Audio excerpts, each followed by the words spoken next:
गंभीर दखल जर नाही घेतली तर आज किंवा उद्या वाट बघून येतं परवापासून आम्ही बी जाळपोळ करायला चालू केली। आम्ही तयारी करण्याशिवाय राहणार नाही।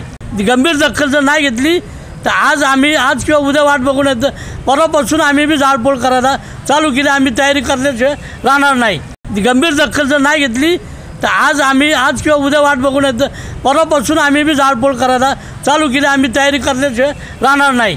मंगेश ससाणेजी बऱ्याच दिवसापासून आपण बघितलं असेल की या इथं उपोषणाला बसलेले आहेत आणि त्यांची प्रकृती खालावलेली आहे। माझी हीच विनंती राहील शासनाला, म्हणजे कलेक्टर असो तहसीलदार असो यांनीसुद्धा जे आहे ह्या इथं भेट घेऊन त्यांचं म्हणणं जे आहे, कारण का त्यांच्या माध्यमातूनच जे आहे सरकारला जे आहे त्यांच्या ज्या सूचना असतील त्या त्यांच्या माध्यमातून पोचवता येतील। मी त्यांना विनंती करेल की बरेच दिवस झाले तिची प्रकृती सुद्धा खालावते। आपण जे आहे या इथं येऊन त्यांचं जे म्हणणं आहे ते शासनाकडे पोचवावं आणि लवकरात लवकर जे आहे यांचं उपोषण कसं सुटेल यासाठी सुद्धा जे आहे त्यांनी येऊन त्यांची मनधरणी करून त्यांना उपोषण जे त्यांचं चालू आहे ते त्यांचं संपवण्यासाठी त्यांनी काम करावं। आणि आपल्याला माहीतच आहे की त्यांनी जे उपोषण केलेलं आहे हे ओबीसी बचाव यासाठी केलेलं आहे। तर एवढंच म्हणणं आहे की शासनाने याची दखल घ्यावी आणि यांचं म्हणणंसुद्धा जे आहे ऐकून घ्यावं। एकतर्फी जे आहे निर्णय न होता बाकीच्या ओबीसी जे बांधव आहेत त्यांचं जे सुद्धा जे आहे म्हणणं ऐकून त्याच्यावर जो आहे त्यांनी तो पर्याय काढावा। लवकरात लवकर समजा कलेक्टर साहेब आणि तहसीलदार साहेब आले तर निश्चितच जे आहे याच्यातनं मार्ग निघू शकतो आणि शासनापर्यंत यांचं जे म्हणणं आहे आमच्या सर्व ओबीसी जणांचं जे म्हणणं आहे ते शासनापर्यंत पोहोचवायचं। तर सगळे सोयऱ्यांचा जो अध्यादेश 26 जानेवारी 2024 रोजी जो काढण्यात आला तो अध्यादेश हा चुकीचा आहे। एकतर सुट्टीच्या दिवशी तो काढला आणि आता त्याच अध्यादेशाचे ते कायद्यामध्ये रूपांतर करू पाहत आहेत। तर त्याला आमचा पूर्णपणे विरोध आहे, कारण आमच्या संपूर्ण ओबीसी बांधवांचं त्यामध्ये आरक्षणावर आमच्या घाला घालण्याचा हे प्रयत्न करत आहेत। त्यानंतर दुसरी आमची गेल्या 8-10 महिन्यापासून एका उपोषणाला शासनाने कशा पायघड्या घातलेल्या आहेत। हेलिकॉप्टरपासून चार्टर्ड प्लेनपासून मुख्यमंत्री उपमुख्यमंत्री त्याच्यानंतर सगळ्या राजकीय पक्षाचे प्रमुख सचिव IAS ऑफिसर मंत्रालयातले सगळे कर्मचारी तिकडे कामाला लावले। इथं न्यायमूर्ती गेले आणि ओबीसीचं इकडे 6 दिवसापासून उपोषण चालू आहे आणि या उपोषणाला साधा तहसीलदार तलाठी पण विचारपूस करायला फिरकलेला नाही। आता जर इथून पुढे जर जरांगेंनी जे म्हणले होते आम्हाला की मी 248 जागेवर आमचे उमेदवार उभे करणार 288, तसेच आम्ही सुद्धा 288 ओबीसी उमेदवार प्रत्येक विधानसभा मतदारसंघात ठुल्याशिवाय राहणार नाही। हे आमची बी चॅलेंज आहे। आता जरांगेला बी चॅलेंज आहे, गव्हर्नमेंटला बी चॅलेंज आहे, सर्वांना चॅलेंज। आम्ही सुद्धा तयारी आमची निम्म्याच्यावर झालेली आहे, आता निम्मी राहिली। निम्मी 1-2 महिन्यात ते बी आम्ही पूर्ण करू। 288 ते 288 जागा तिथल्याशिवाय आम्ही बी 1 जागा उमेदवार उभा केल्याशिवाय राहणार नाही। ही सरकारला आमची बी दखल घेतली नाही तर ती बी तयारी आमची चारही बाजूनी तयारी आता। कारण का 6 दिवस झालेत, 6 दिवसाचे तास झाले किती तुम्हाला? 2 तास झाले की माणूस तिथं जाणं गेला, 1 दिवस केलं की दुसऱ्याची सर्व राजा गव्हर्नमेंटचं पैशाने सर्व चालतं। इथं माणूस मारायला लागला म्हणजे ओबीसीच्या मतासाठी तुम्ही आणि बाकीच्या न्याय निवडण्यासाठी नाही का? हे कोणतं नाही आपल्या आता या महाराष्ट्रात आहे ना, शिवाजी महाराजांचं राज्य राहिलेलं नाही, शाहू फुले आंबेडकरांचं बी राज्य राहिलेलं नाही। ही यांचीच मनधरणी कारभार चालू। सर्व मराठा आमदार, मराठा खासदार, मराठाच मंत्री ते त्यांचं चालवतात। ते इकडं दखल द्यायलाच कबूल नाही। याची गंभीर दखल जर नाही घेतली तर आज किंवा उद्या वाट बघून येतं, परवापासून आम्ही बी जाळपोळ करायला चालू केली. आम्ही तयारी करण्याशिवाय राहणार नाही. Everyone, please follow, like, share, comment and subscribe the Samyak Kranti channel. Thank you.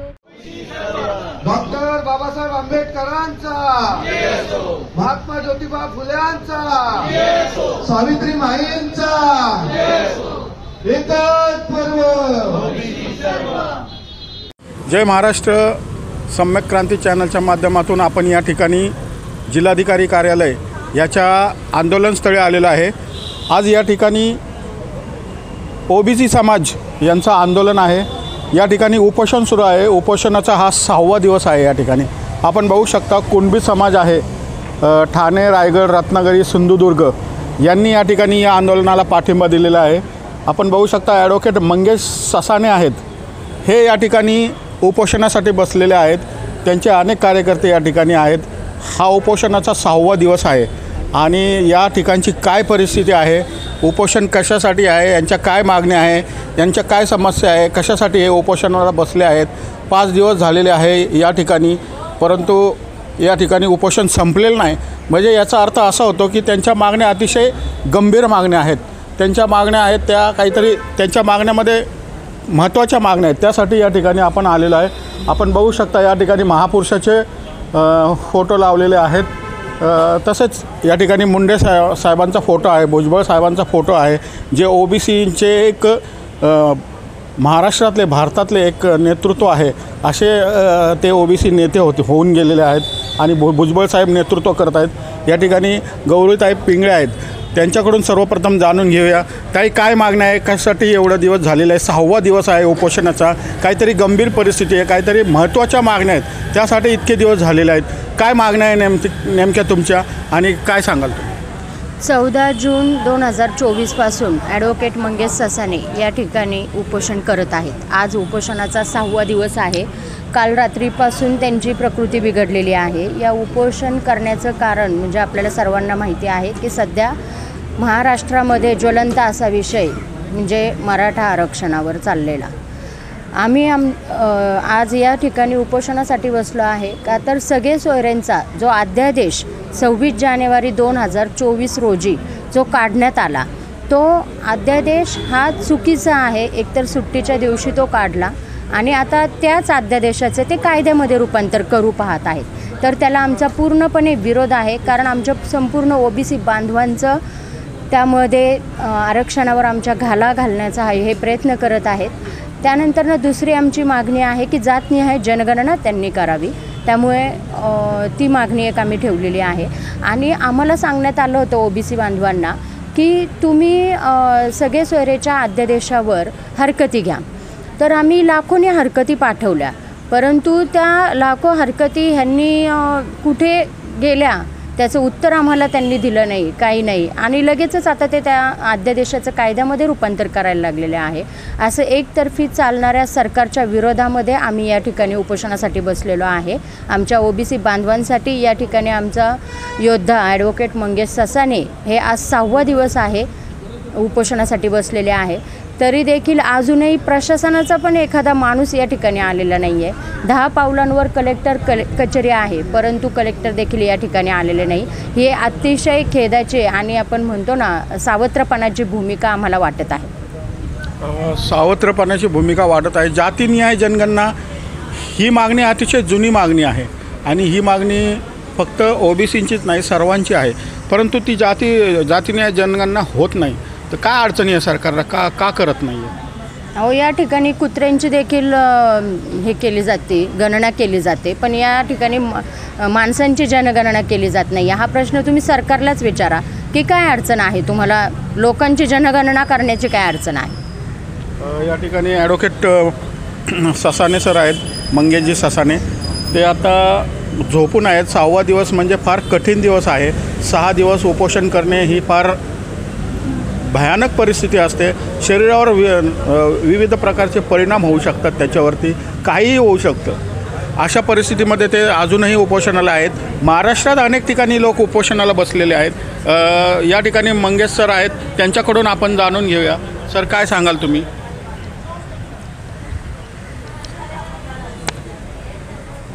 आत्ता आपण पाहतोय गेल्या 8-10 महिन्यापासून एका उपोषणाला शासनाने कशा पायघड्या घातलेल्या आहेत। हेलिकॉप्टरपासून चार्टर्ड प्लेनपासून मुख्यमंत्री उपमुख्यमंत्री त्याच्यानंतर सगळ्या राजकीय पक्षाचे प्रमुख सचिव IAS ऑफिसर मंत्रालयातले सगळे कर्मचारी तिकडं कामाला लावले। इथं न्यायमूर्ती गेले आणि OBCचं इकडं 6 दिवसापासून उपोषण चालू आहे आणि या उपोषणाला साधा तहसीलदार तलाठी पण विचारपूस करायला फिरकलेलं नाही। इतकं गेंड्याच्या कातडीचं सरकार आपण पाहिलेलं नाही आहे। मुख्यमंत्री किंवा जे राज्याचे प्रमुख असतात ते 18 पकड जाती संपूर्ण महाराष्ट्राच्या तमाम बहुजनांचं महाराष्ट्रातील 12 कोटी जनतेचं प्रतिनिधित्व करत असतात। पण एकंदरीत असं दिसतंय की 288 मधले 170-80 आमदार आणि कॅबिनेट आणि मुख्यमंत्री एका जातीच्या साठी सरकार चालवतात ते असे एकंदरीत चित्र दिसतंय आणि त्यांच्या वागण्यावरनं हे समजतंय। त्यामुळं दुर्दैव आहे महाराष्ट्राचं आणि खऱ्या अर्थाने हे OBCंना त्यांची लायकी दाखवून देतात। ते OBCंनो बघा तुमची काय लायकी आहे। 2 दिवस एक माणूस उपोषणाला बसला की तिथं चार्टर्ड प्लेननी मंत्री जातात आणि आम्ही आमच्या रक्तासाठी आलो आहे म्हणतात आणि 6-6 दिवस 7-7 दिवस OBCचे उपोषणकर्ते बसले।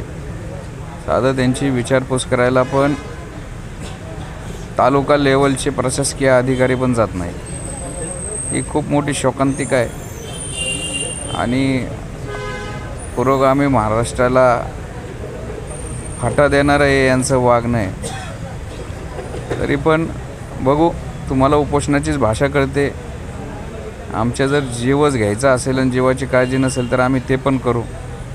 आमच्यानंतर आणखीन असेच OBC कार्यकर्ते असेच उपोषणाला बसतील। शेवटी आक्रोश किंवा क्रांती अशी 1-2 दिवसात नसती निर्माण होत, त्याला बलिदान द्यावं लागतं आणि ते बलिदान आम्ही देऊ सरकारला पाहिजे असेल तर। त्यांना जेव्हा जाग येईल तेव्हा जाग येईल।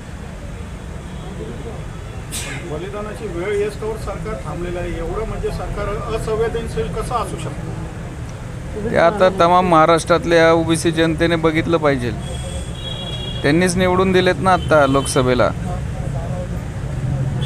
48 मधले 29 खासदार मराठा समाजाचे आहेत। आज त्यातले बरेचसे खासदार तिकडे जाऊन पाठिंब्याची पत्र देतात। सलाईन लावून उपोषण केलं जातंय, हॉस्पिटलमध्ये भेटायला जातात ते आणि आमच्या पुण्यातला एक पण कारभारी अजून इकडं फिरकलं नाही। पुण्याचं आत्ता जे खासदार आहेत त्यांनी फक्त त्यांच्या समाजाचीच मतं घेतलीत का? त्यांना OBCची मतं नाही पाहिजेत का? OBCंनी मतं नाही दिलीत का? तर ही तर एक अत्यंत खेदाची गोष्ट आहे। मग काय आता जे आहे त्याला आपण बदलू शकत नाही। सरकारला ज्यावेळेस जाग येईल त्यावेळेस जाग येईल, परंतु हा असंतोष वाढत चालला आहे आणि याचा फटका सरकारला बसेल नक्कीच। कधीपर्यंत उपोषण करणारे हे आता 6वा दिवस आहे, म्हणजे अत्यंत बिकट परिस्थिती आहे। अजून किती दिवस उपोषण करावं? जोपर्यंत आम्हाला खुलासा करत नाही, आमच्यातलं होणारं अतिक्रमण थांबवत नाहीत, सरकार आम्हाला स्पष्टता देत नाही, तोपर्यंत हे उपोषण चालूच राहणार। अत्यंत खेदाची बाब आहे। OBC समाज हा देशाचा एक मोठा घटक आहे, एक महत्त्वाचा घटक आहे, कार्य करणारा घटक आहे। शेतकरी आहेत, कुणबी आहे, इतर माळी समाज आहे। अत्यंत महत्त्वाचा घटक आहे, जो अतिशय कष्ट करणारा हा घटक आहे, कधीही राजकारण न करणारा घटक आहे हा, आणि त्यांच्यावर ही पाळी यावी ही अतिशय खेदाची बाब आहे। ताई, या ठिकाणी कलेक्टर बाजूला आहेत, कोण कोण आलं भेटायला? अनेक आमदार खासदार या ठिकाणी आहेत, कोण आलं भेटायला काय सांगा? या ठिकाणी ना कोणता सरपंच आला ना नगरसेवक आला, ना आमदार आला, ना खासदार आला. यांना फक्त निवडणुकीसाठी मतदान ओबीसींची वोटर बँक पाहिजे. आता ओबीसींना तुम्ही पण जागं व्हा आणि यांना यांची जागा दाखवून द्या. आपल्या समाजाचा एक हिरा या ठिकाणी 6 दिवस झाला उपाशी आहे आणि या नगरसेवकांना काय पडलं नाही, आमदारांना काय पडलं नाही, खासदारांना काय पडलं नाही. नाही त्या कार्यक्रमांना जायला यांना वेळ आहे, परंतु या ठिकाणी येऊन इथे उपोषणाला भेट द्यायला यांना वेळ नाही. मी या माध्यमातनं मी तुम्हाला सांगते की जाहीर सांगते की जर पुण्याचे खासदार, नवनिर्वाचित खासदार मुरलीधर मोहोळ अण्णा यांनी जर आमच्या या ठिकाणी जर वेळ काढून जर भेट दिली नाही तर आम्ही त्यांना घेरावा घालू, त्यांच्या घराला घेरावा घालू, हे मी जाहीर करते. तर या ठिकाणी अशी परिस्थिती आहे की त्यांच्या ज्या नवनिर्वाचित खासदार आहेत, जे मंत्री झालेले आहेत, त्यांच्या घरावर घेराव घालण्याची परिस्थिती या ठिकाणी निर्माण झालेली आहे. तरी या ठिकाणी प्रशासनाचं लक्ष नाही. मी निलेश चव्हाण, सम्यक क्रांतीसाठी पुण्याहून.